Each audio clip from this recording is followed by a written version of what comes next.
Okay, so first we're going to have a presentation from Janet Currie on how to manage medications safely.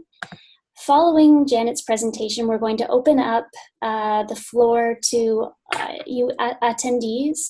So you're welcome to ask questions, and any comments you might have on the presentation or questions for Janet on the content of the presentation. They're more than welcome. After that, we'd like to get into a discussion on, I know that many of you have been working to raise awareness of medication safety for seniors in your organizations and communities. So if you have any stories to share, we'll have a few questions about that, and hope to have a nice discussion about that. And then to end, we'd like to have a brainstorm session on different ways that we can raise awareness, different tools we can use to get the word out and have more older Canadians using these safer practices for managing medications. So now we'll turn it over to Janet Currie for her presentation.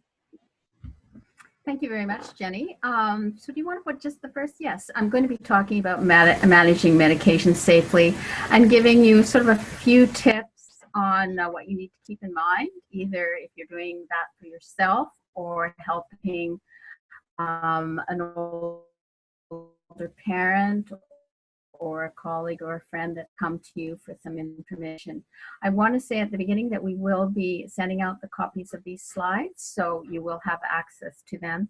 And we really welcome questions at the end or comments. We can't know circumstances in individual terms. So next slide. So in my presentation today, I'm going to talk about a little bit about medications as we age, because medications have different risks and benefits for Canadians. I'm also going to talk about adverse drug reactions, understanding prescription drugs, some just basic vocabulary, keeping records, which is of what you are taking. That's a very important step. The value of medication reviews and how you might be able to access them, and then helping an older patient. And by that I think we meant an older parent, because many of you in the Montreal meeting talked to me about how you were working with your older parent who might be in a facility or living at home, and they were running into what was considered to be adverse drug reactions. But you know, as people involved in organizations, you may be asked for some general information on others as well. So this section of my presentation would apply to you. So next slide. So I think you probably know from being involved in CaDeN that 2/3 of Canadians over 65 take at least 5 medications, and 1 in 4 take at least 10. And as Jenny said, the new report, the new national report, reaffirms these statistics. There hasn't been much overall change in this statistic. And it is of concern because older Canadians metabolize drugs less efficiently. Their kidneys don't metabolize drugs as well as younger people. And in general, smaller doses may be needed for older people. One of the things with older people who've been around for a bit longer is that prescriptions may accumulate over the years and may no longer be necessary or even safe. I've sat with seniors and their family members and gone over prescription drug lists, and you know, sometimes there are 2 drugs of the same type. Sometimes there's a drug that was prescribed 20 years ago that someone is still taking and they may not need it. So you know, that is one of the issues that CaDeN is concerned about. And finally, all drugs have the potential for adverse drug reactions. I think the other term that we often use is side effects. I like to use the word adverse drug reactions. It's a sort of a more technical term, but it includes all kinds of reactions from drugs, and I'm going to talk about that in the next slide. So all drugs have really important benefits and are of great value. And so this is just to talk about the potential of all drugs.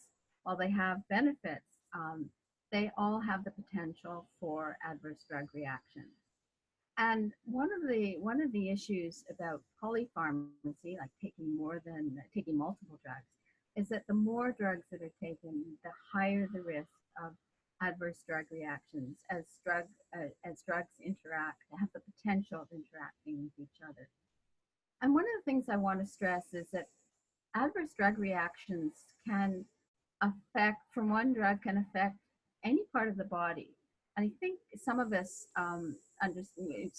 think that, for example, if we're taking an eye drop, that it might not affect another part of our body. It might not lead to anxiety or because that, because the eye is the eye, and it would just affect the eye. Now, while an adverse drug reaction might affect the eye, while a drug taken for an eye condition may affect the eye, it could also affect some other aspects of the body. So adverse drug reactions can affect different systems in the body. And common adverse drug reactions that we would see, particularly for older people, are dizziness and loss of balance, which can lead to falls, and possibly hip fractures, which, as you may know, hip fractures can be a very serious problem for older. Memory problems, muscle pain, constipation, stomach problems, depression, and insomnia. Now, I'm certainly not trying to alarm you. I'm just trying to make the point that when we're talking about adverse drug reactions, they can affect all these types of things. And they can be mild or severe. They can be temporary or permanent, and they may start right away or later. So it's important to keep an open mind and to discuss with your doctor anytime you feel you're having some new symptoms related to a drug, or even later symptoms after you've been taking a drug for quite a while. It's a perfectly legitimate question to ask your doctor. So remember too that when you have new symptoms, even if you have a health condition or several health conditions, new symptoms do not necessarily mean a deterioration of your health. And they are not always due to aging, which is what I think some people are concerned about. It is, as I said, very legitimate when you have new symptoms or an intensification of symptoms, to check with your doctor and say, could this possibly be the drug I'm taking or an interaction between the drugs I'm taking? So next slide. So I'm going to give you just a little primer in terms of some of the things to know about drugs. First of all, it's complicated.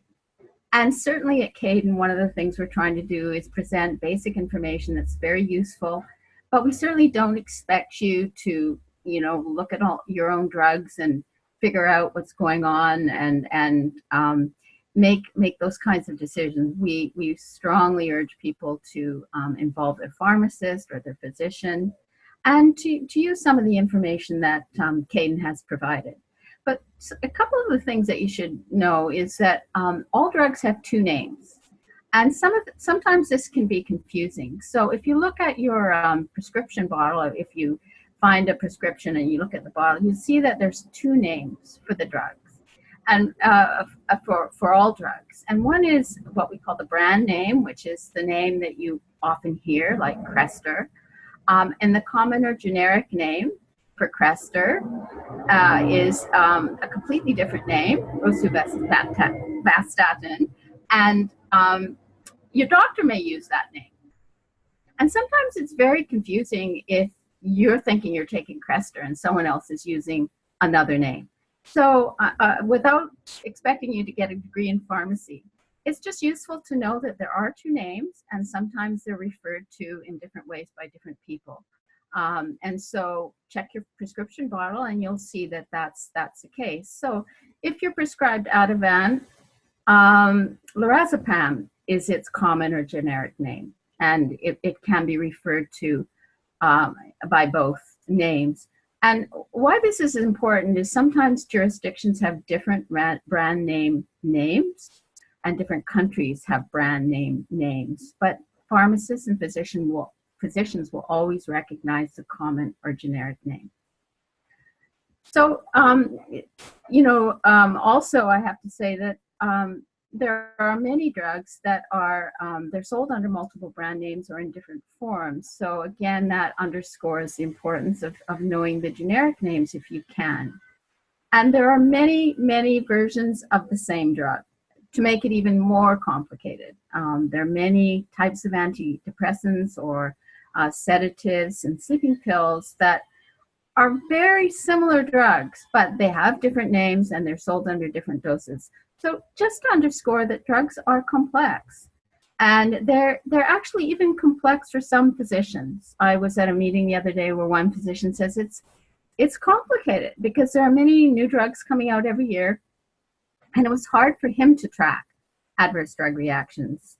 For example, prior to 1980, there was just really one drug for diabetes, and that was insulin. And in 2015, there were 46 different drugs to treat diabetes. So it is complex, and that's why,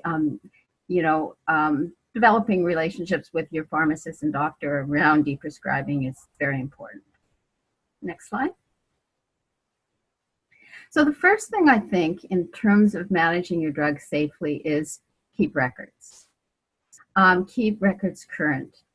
And we're in the next slide, which we'll get to in a minute, gives you a format which you can print off for keeping your medications. And those formats usually include the name of the drug, the dose, maybe both names of the drug, the generic and the brand name, why you were prescribed, when you were prescribed, and who prescribed the drug. And at first, I think just putting that list together could be a bit tedious, but once you've got it, it's a very useful record for you and for your physician, and for other family members who may have an interest in supporting you. And on that list, it's really important to include over-the-counter medications, ones that you buy at the drugstore without a prescription. So that could include, for example, aspirin, which many people take on a regular basis. And any supplements that you take regularly, such as vitamins. Those things should go on the list too, because sometimes there are interactions between those types of health aids or medications and your prescription meds. One of the things you can do is if you fill your prescriptions at one pharmacy primarily, you can ask them to print out a list of your meds. It isn't always complete. For example, if you've filled a prescription elsewhere or in the hospital, it may not be complete, but it is definitely a starting point, and you can ask your pharmacy about that. Every pharmacy and province has probably slightly different regulations, so it's difficult to give you a blanket advice on that. But definitely you should have access to that. You may have to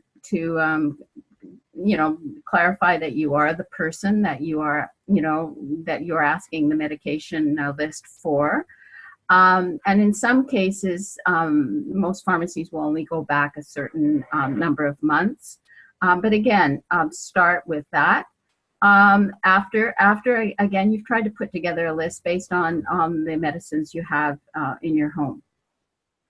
One of the things that you can also do is there are other systems, government systems. For example, in BC, the records of prescriptions is kept in a system called PharmaNet. And you can write to PharmaNet, and your profile will be sent to the pharmacy of your choice. And that will give you a longer list and a more complete list of all your prescriptions. And I've put the number for PharmaNet there. In each province, it's slightly different. So again, I think your pharmacist would be able to advise you on that. One of the things I do want to say here, and I would underscore throughout our presentation, is never stop taking a medication abruptly. In other words, if you're taking a medication and you read or you hear something about some side effects that worry you, never stop taking a medication abruptly. Some medications really do need to be tapered off. And so those would include the sedatives, the tranquilizers, sleeping pills, even some of the medications that help with acid stomach and stomach problems. Okay, next slide. So here is a possible format for listing the medications, over-the-counter prescription and supplements that you are taking. So I've got here the brand name, the generic name in the first two columns, and whether it's prescription or over-the-counter drugs, how many times you take it, how much you take, why are you taking it, what year did you start taking it, and who prescribed it. And I want to say too that this is a very helpful list if you are being treated for chronic conditions. Just to give you an example, I have a friend who developed cancer, and she was taking at one time many prescription drugs, and she did keep a record and took it around to other appointments she had. So that gave her and her health provider an overview in case there was a problem getting her records. And I think it's a good thing probably for all people to have, not just older people. So I hope this format works for you. There are other formats online that you can use, and certainly we'd like to make it available for you to print out so that you can make yourself a copy. The next slide. So the first step in looking at the risks and benefits of the drugs you're taking and reviewing them to see if deprescribing might be appropriate would be a medication review. Both doctors and pharmacists can do a medication review. Some pharmacists in some provinces offer a medication review free of charge or for nominal charge. If you're taking more than 5 medications in some provinces, it is free. Again, check with your local pharmacy to see if you can get a medication review, what it would consist of, and if it's not free, what the costs would be. It's a good way of getting a list of your medications and having the time to sit with a pharmacist to talk about them and to discuss maybe some areas where deprescribing might be appropriate. Make sure you get a copy of the review and make sure that a copy goes to your doctor as well. Also follow up after the medication review. If it's done by the pharmacist, make an appointment with your doctor to follow up. If your doctor is doing it, ask for a longer appointment to review your medications. And that's very important because, as you know, doctors have limited time for their visits with you. So it's important to talk to the receptionist to say, I have some information on my medications. I'd like to sit down and talk to the doctor about, to review my medications and see if there's any need to deprescribe some of my medications or to look at the status of my current medications. It's perfectly legitimate to ask physicians to help you with that. It's just that they would probably prefer to make a longer appointment to do so. Next slide. So helping an older parent. I put the slide in here because, as I said, a number of people in the Montreal meeting came to me and were talking about concerns about an older parent who was taking multiple medications and they really noticed some deterioration in their health or even in their cognition or relating to others. And it is true that adult children of any age are often the first to flag drug concerns.